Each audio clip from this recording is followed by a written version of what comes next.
কেমন আছো তোমরা? আশা করি সকলেই ভালো আছো। আজকে আমি নিয়ে এসেছি প্রিপোজিশন ইন এর ব্যবহার পার্ট 2। আমরা প্রিপোজিশন ইন ব্যবহার করতে পারি লিকুইড অথবা আদার সাবস্টেন্সের ক্ষেত্রে।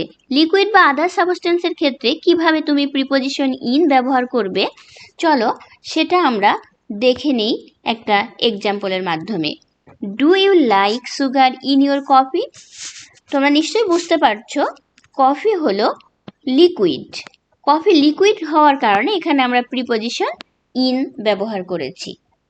এরপরে দেখো আর একটা উদাহরণ, no sugar is needed in mango juice. বুঝতেই পারছো ম্যাঙ্গো জুস হলো লিকুইড হওয়ার কারণে আমরা এখানে প্রিপোজিশন ইন এর ব্যবহার করেছি। এবার আমরা দেখব আদার সাবস্টেন্সের ক্ষেত্রে কিভাবে আমরা প্রিপোজিশন ইন ব্যবহার করতে পারি। তার আগে আমাদেরকে জানতে হবে সাবস্টেন্স বিষয়টা কি। সাবস্টেন্স বলতে বোঝায় পদার্থ, আর পদার্থ হলো দুই প্রকার, একটা হলো মৌলিক পদার্থ আর একটা হলো যৌগিক পদার্থ। মৌলিক পদার্থের মধ্যে রয়েছে সিলভার, গোল্ড ইত্যাদি, আর যৌগিক পদার্থগুলোর মধ্যে রয়েছে ওয়াটার, পেপার ইত্যাদি। তাহলে বুঝতেই পারছো যে যখনই কোনো সাবস্টেন্স বুঝাবে সেখানে আমরা প্রিপোজিশন ইন ব্যবহার করব। এক্সাম্পলের মাধ্যমে দেখে নিই, careful there's a lot of chilli in that sauce.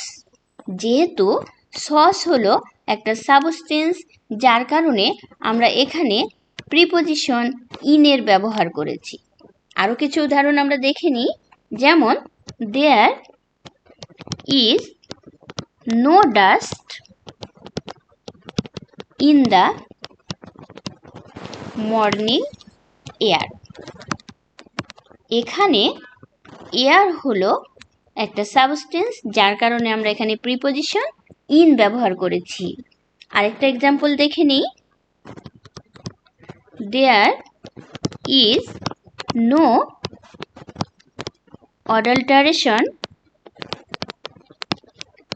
In this gold. গোল্ডও একটা সাবস্টেন্স, যার কারণে আমরা এখানে প্রিপোজিশন ইন এর ব্যবহার করেছি। আশা করি বুঝতে পেরেছো কিভাবে আমরা লিকুইড এবং আদার সাবস্টেন্সের ক্ষেত্রে প্রিপোজিশন ইন ব্যবহার করতে পারি।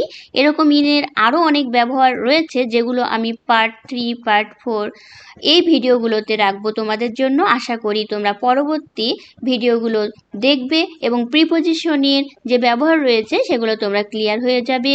আজকে এ পর্যন্ত, আল্লাহ হাফিজ।